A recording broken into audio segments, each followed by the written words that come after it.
Graça e paz, abençoados. Abençoados, viemos aqui com um novo tema e o tema diz: Deus fracassou na destruição do templo? É uma pergunta.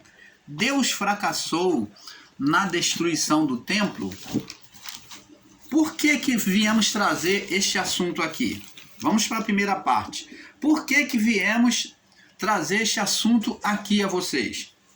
Porque vamos entender aqui que existem pessoas que ensinam o preterismo completo, né? Nós ensinamos também numa visão preterista em um certo ponto, não dentro de um todo que o preterismo completo ensina por aí. Os nossos irmãos nós respeitamos e até abraçamos alguns ensinos, algumas visões que o preterismo ensina, nós também ensinamos da mesma forma, mas nós não concordamos com alguns pontos que o preterismo ensina. Um desses pontos, nós viemos aqui, o canal Luzes da Graça, viemos aqui trazer este ponto, é sobre a destruição do templo. Perguntando a vocês se Deus fracassou na destruição do templo. Então, nessa primeira parte, nós viemos aqui questionar por que alguns irmãos nossos ensinam que foi Deus que trouxe a destruição do templo. É por isso que o canal Luzes da Graça vem trazer este assunto. Por quê? Porque se foi Deus quem determinou a destruição do templo, foi Deus quem fez a destruição do templo, então logo ele fracassou. Por quê? Porque vamos ver aqui no fato da história. Por quê? Abençoados, nós, o canal Luz da Graça, chegamos até vocês com este assunto para levar alguns irmãos a raciocinar sobre este fato. Então, nós, o canal Luz da Graça, viemos espontaneamente trazer este assunto. Apesar de termos irmãos, né, que apoiamos outros canais, né, como o canal Iluminado pela Graça, né, Iluminado pela Graça, que é do nosso irmão Van, né, Pastor Van.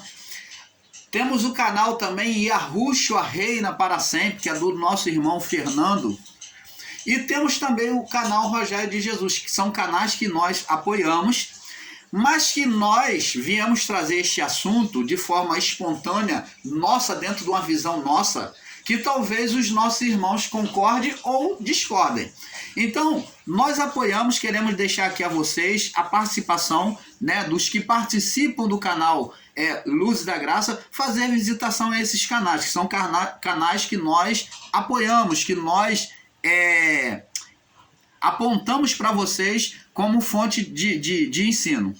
Então, abençoados, nós viemos trazer este assunto aqui, viemos raciocinar sobre esse fato, porque em João capítulo 2, vamos começar agora sobre João capítulo 2, aonde Jesus ele vem iniciar sobre este assunto. Vamos fazer um raciocínio aqui junto com o canal Luz da Graça. João capítulo 2, do verso 15 até o 17. João 2, do verso 15 ao 17. Diz assim.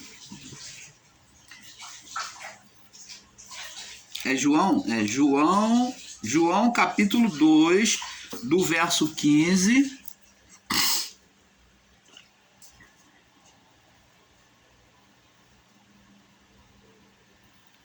Não, João capítulo 2, não. Me perdoe. Lucas capítulo 2, no verso 49. Lucas capítulo 2. Vamos ver aqui em Lucas primeiro. Lucas capítulo 2. Me perdoe, irmão Paulo aí, tá? Vamos iniciar primeiro em Lucas capítulo 2.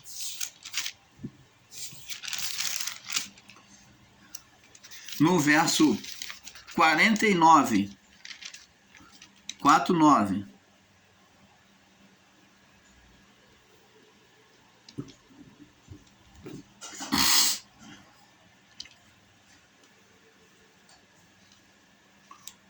Vamos no Lucas capítulo 2, no verso 49. Diz assim, olha o que é que Jesus diz aqui, ó. E ele lhe disse...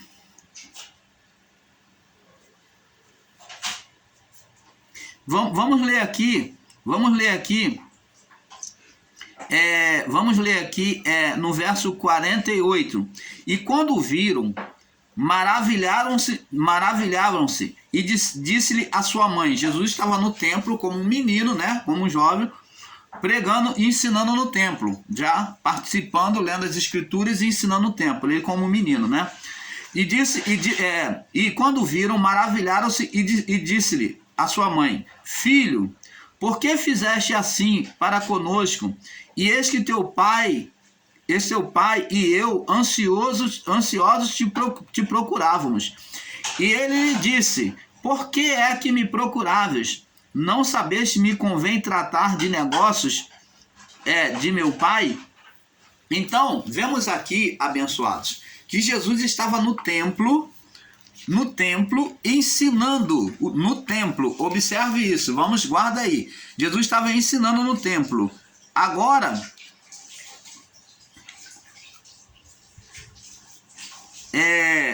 vamos para João capítulo 2. Agora João capítulo 2.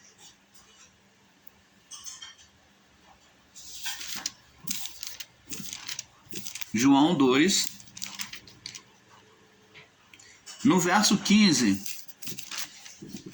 João 2, no verso 15. No verso 15. Do verso 15 ao 17. Vamos ler aqui. Diz assim: E tendo feito uns...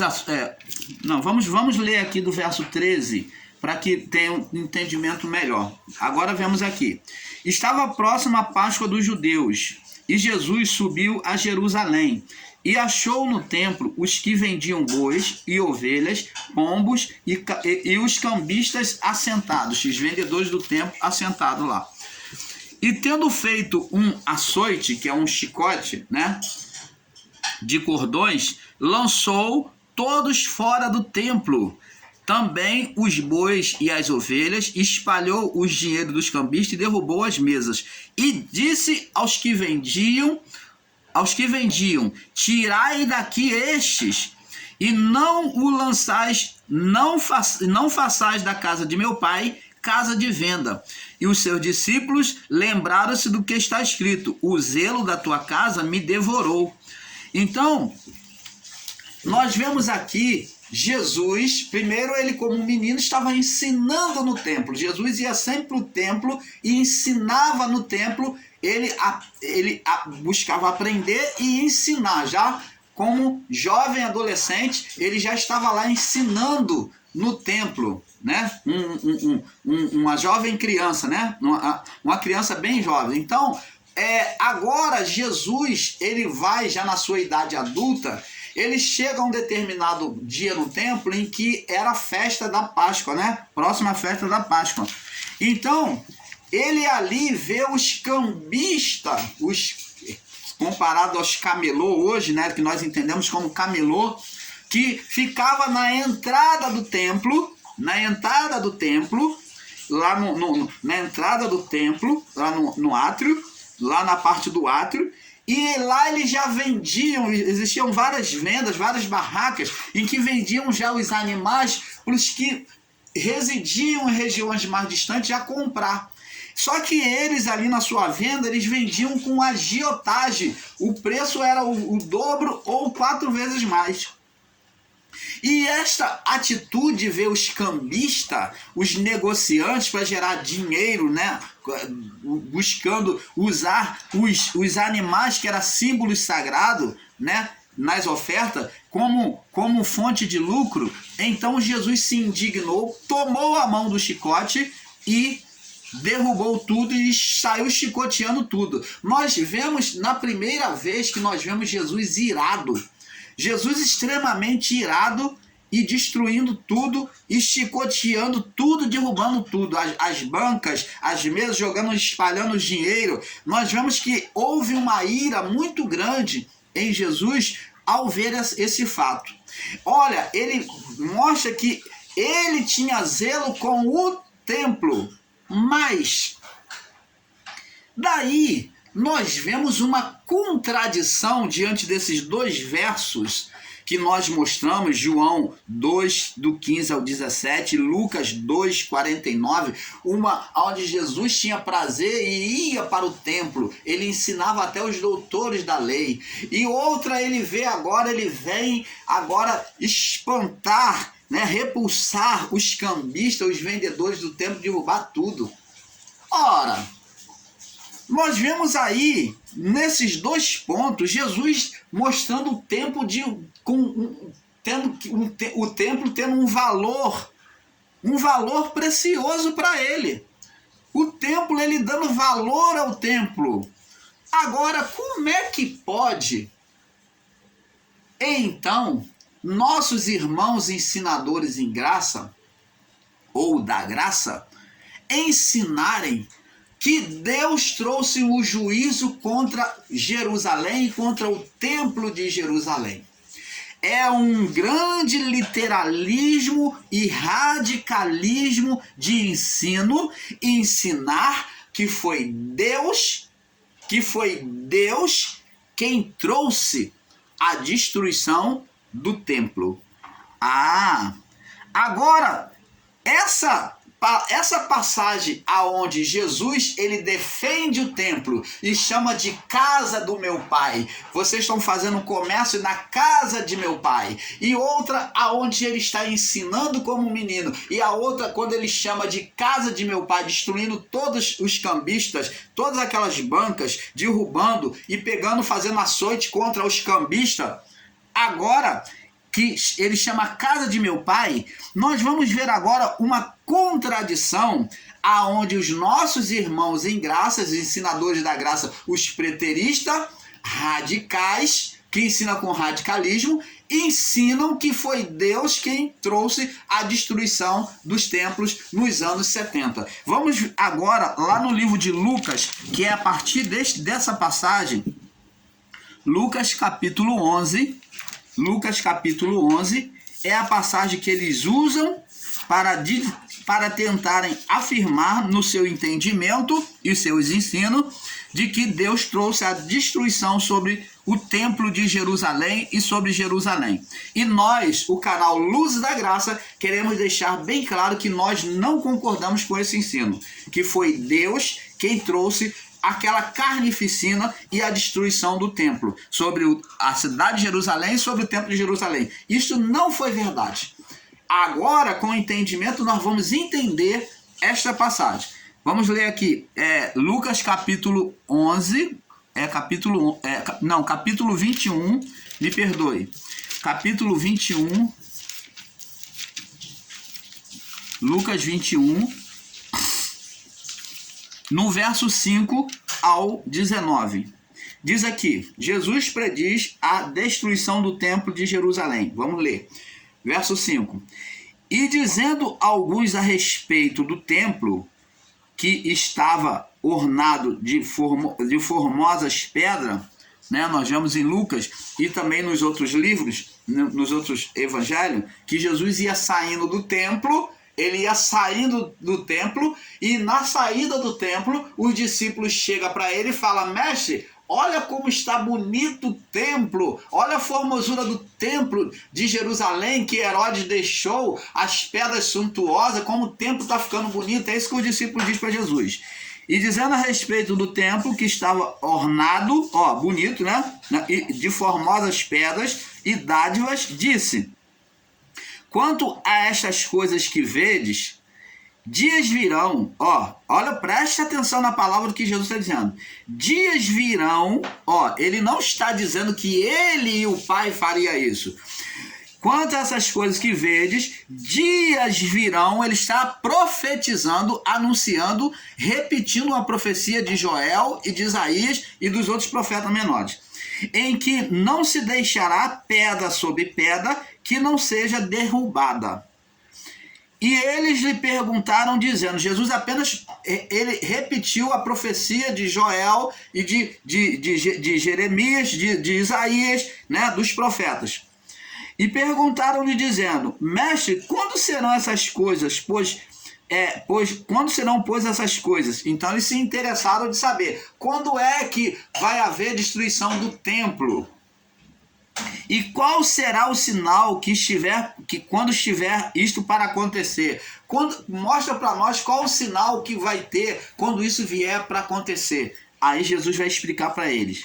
Então disse, vede que não vos engane, porque muitos virão em meu nome dizendo, eu sou o Cristo, e o tempo já está próximo.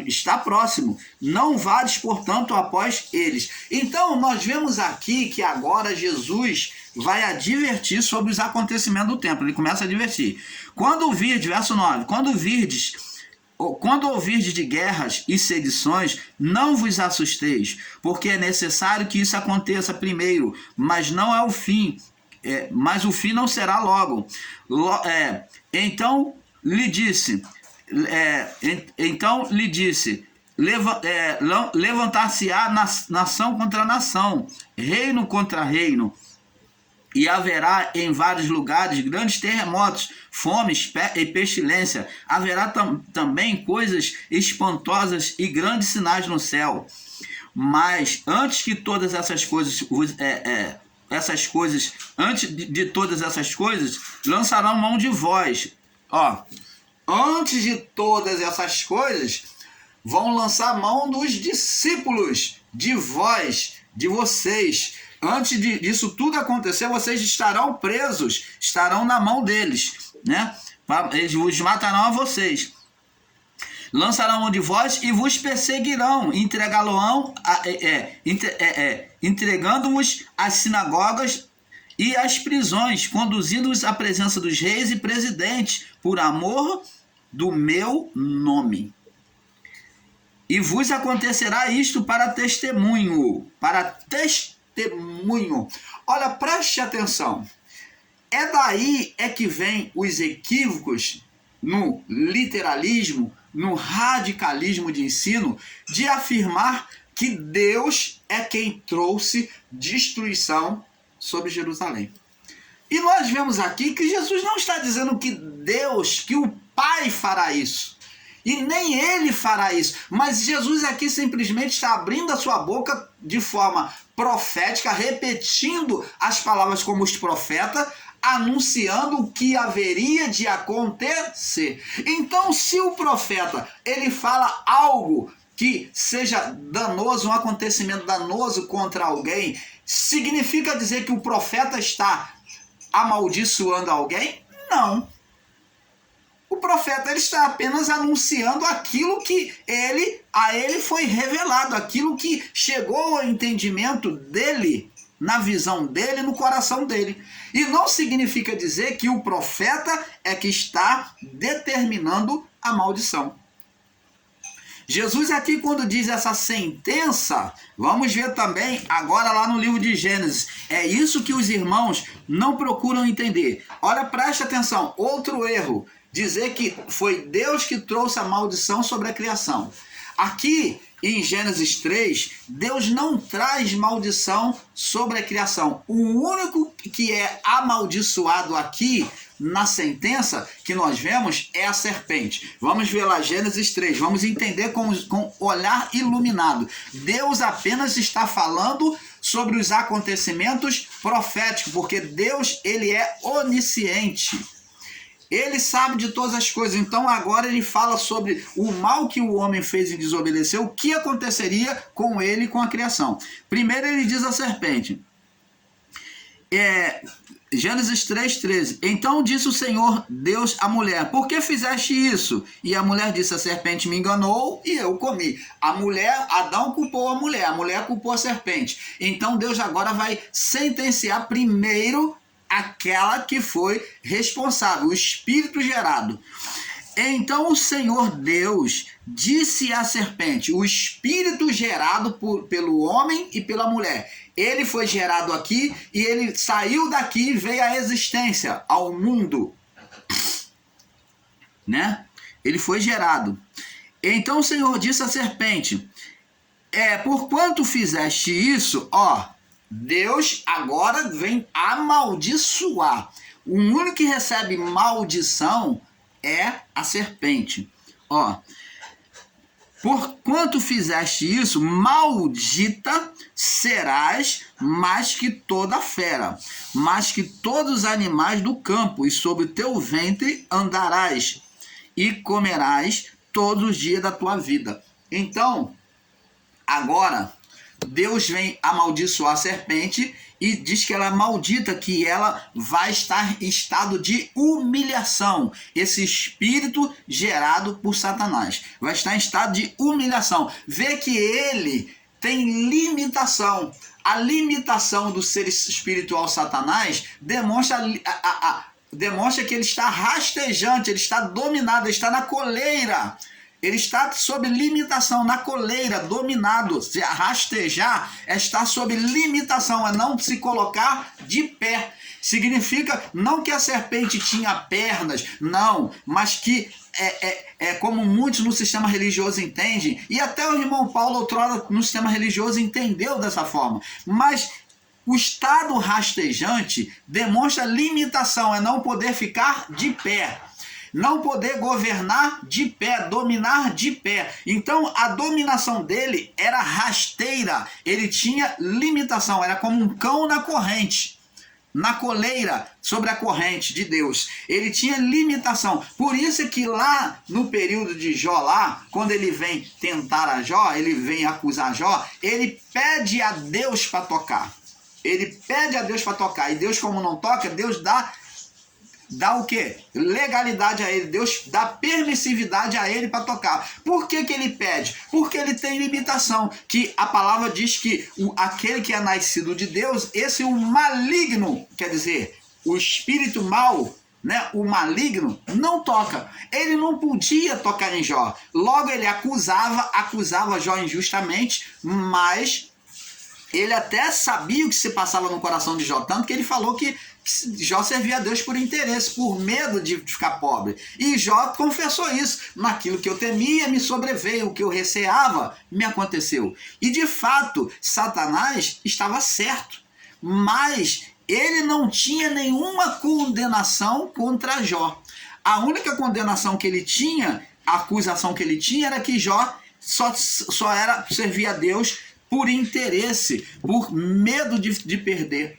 Então, agora, Deus, para que Jó conheça ele de perto, Deus permite Satanás tocar em Jó. Mas vemos aqui, abençoado, que ele anda sobre o pó.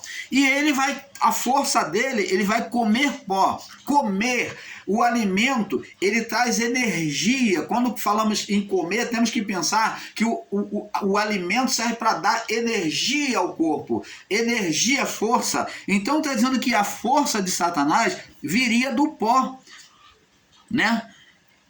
Comerás pó todos os dias da tua vida, e que ele teria limitação de vida, todos os dias da tua vida. Então ele teria limitação como um homem. Porém, inimizade entre ti e a mulher. Então teria inimizade. Então ele teria agora um povo que seria inimigo da criação humana, da mulher, né? Da mulher que é geradora de filho,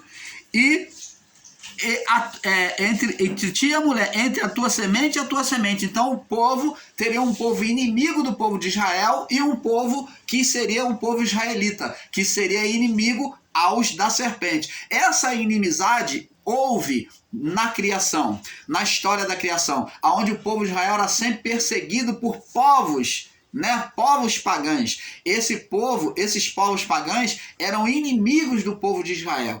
Essa é a semente da serpente, que surgiu a partir de Caim. Foi o primeiro filho gerado pela serpente, né? Aonde nós vemos que Caim não se sujeita à exortação de Deus, amorosa de Deus, porque ele se demonstra que ele tem prazer no mal. Ele é filho da serpente, que mesmo Deus falando, Caim não se curva em fazer o bem. Caim prefere fazer o mal, porque a mente dele era maligno. Demonstra que ele era filho da serpente, ele era semente da serpente. Foi por meio dessa semente que se propagou a semente dos homens malignos.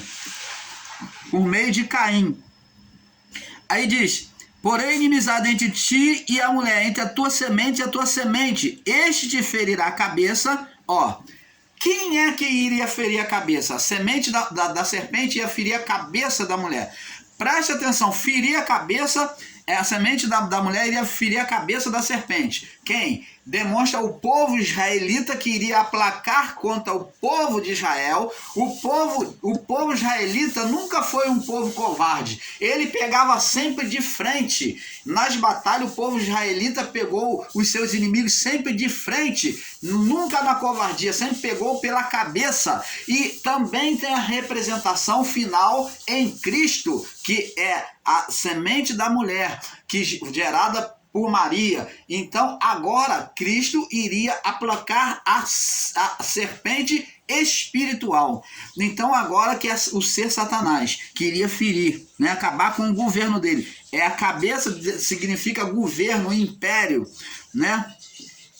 E este te ferirá o calcanhar. Quando é que a serpente feriu o calcanhar? Muitos ensinam aqui, tá vendo? De forma correta até. Tá vendo? É Judas Iscariote traindo Jesus. Verdade. Mas a verdade absoluta não é só essa.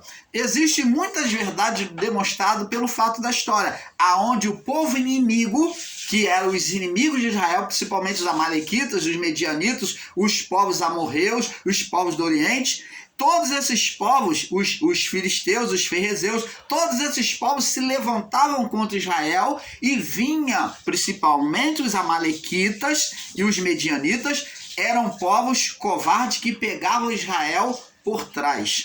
Eles vinham aplacar os mais fracos, os que eram o calcanhar. Eles vinham ferir a parte de trás, eles vinham por trás, falar e ferir o calcanhar, pegar por trás. Eles pegavam os mais fracos, os mais velhos, as crianças, os mais lentos, naquele grande grupo do povo israelita que caminhava no deserto, né, na peregrinação. Então eles pegavam os que ficavam lá atrás, vinham e pegavam, saqueavam tudo, matavam, escravizavam o povo. Isso é pegar pelo calcanhar. Isso sempre aconteceu. Essa profecia sempre aconteceu. Deus aqui está falando de forma profética, né? Com a sua onisciência. Isso aconteceu e aconteceu também em Cristo pela traição de Judas. E a mulher, agora vamos ver aqui. E a mulher, qual a sentença profética contra agora a mulher? Vamos dizer aqui, não que Deus esteja fazendo isso, mas que Deus está anunciando agora o que vai acontecer. E a mulher disse: multiplicarei grandemente a tua dor e a tua conceição, a sua concepção, porque dará luz, com dor dará luz a filhos. Então agora com sofrimento a mulher iria gerar filhos. E com dor dará luz a filhos. E o teu desejo será para o teu marido. Tá vendo? Agora a mulher torna-se submissa ao desejo do marido. Ela deseja um dominador sobre ela. E Adão disse: porquanto deste ouvido à voz da tua mulher. Adão passou a autoridade para a mulher. Portanto, deste ouvido à voz da tua mulher, se submeteu à mulher. Ele era a autoridade. E comeste da árvore, te ordenei que não comesse, você não deu ouvido à minha voz, dizendo: não comerás dela. Maldita é a terra por causa de ti. Por causa de ti. Quem amaldiçoou a terra? Foi Deus? Não. Foi Adão. Deus está apenas anunciando, a consequência disso, a terra vai ser maldita por causa de você. A terra vai ser maldita por causa de você. Deus aqui não está anunciando maldição sobre a terra. Mas ele está dizendo: Adão, por causa dessa atitude que você deixou de me ouvir para ouvir a sua mulher, agora a terra vai ser maldita por causa de ti. Por causa de ti. E com dor tu comerás dela todos os dias da tua vida. Pinhos, espinhos, cardos também te produzirá. E comerás a erva do campo. E do suor do teu rosto comerás o teu pão, agora da fadiga, né? Até que tornes a terra, porque dela foste tomado, e porquanto és pó, e em pó te tornarás. O que Deus está dizendo aqui? Que Da terra foste formado, do suor do teu rosto comerás a terra o teu pão, até que tornes a terra, até que tu venha morrer. Opa! Então está dizendo que agora a vida de Adão tinha uma limitação. Ele, quando escolheu a vida física, agora ele morreria. Então, porque tu és pó, tu escolheu a vida do pó, tu escolheu a vida do pó, tu tinha, dualidade de vida, tu podia viver sobre as duas vidas, você não morreria. Mas como tu és pó, agora ao pó tu vai voltar. Tu escolheu a vida do pó, agora tu vai voltar ao pó. Por quê? Por que voltar ao pó? Porque ele, o espírito, poderia subir direto para Deus, se ele não tivesse entrado em estado de pecado. Ainda que ele voltasse ao pó, mas ele não ficaria no pó. O que Deus está dizendo aqui é que o homem ficaria retido ao pó. A condição da carne, da condenação. Ele estaria submisso, estaria subjugado, ou melhor, subjugado a estar ao pó, a morrer, e a alma está ali sobre o pó. E não o espírito subir para Deus. Você está entendendo, amado? Então, abençoados, vamos passar para o próximo vídeo, porque é um pouco aqui, um pouco ali. Olha que esse vídeo vai ficar muito bom. Existem muitas revelações que o irmão Paulo vai estar trazendo aqui para você e provando que não foi Deus quem trouxe o juízo sobre Jerusalém e sobre o povo de Israel. Não foi Deus. Deus apenas anunciou. Vamos ler a Bíblia corretamente para vocês. Paz seja dada a todos. Vamos para a parte 2. Paz.